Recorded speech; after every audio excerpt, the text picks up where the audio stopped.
ودره بالا کش نکو وطن دار، ودره بالا کش نکو. آیا قرآن اشتباه است؟ آیا قرآن غلطی داره؟ آیا کدام سوره هاش غلط است؟ آیا اشتباه نوشته شده است؟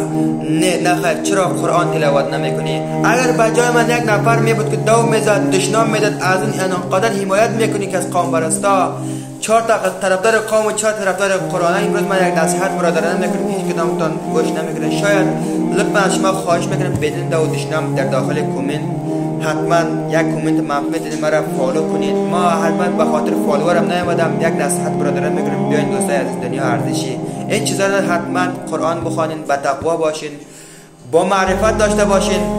همچنین دوستای عزیز قدر یکدیگر را بدانین. الدنیا سجن المؤمن و جنت الکافر. میگه دوستای نازنین این دنیا هست برای مسلمان ها هست، بندخانه هست برای کافر ها هست. خیلی یک فضای باز است.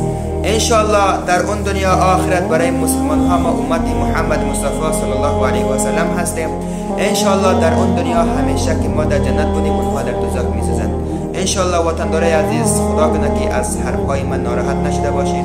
حتما قرآن تلاوت بخوانید، حتما گوش کنین آیه های قرآن را. شما همچنان دوستای نمازات خدا بخوانید. دیگه دوستان دارم حتما نمیخواد که مرا فالو کنین، یک کامنت خوب نوشته کنین. دیگه جانم است. خدا شکر.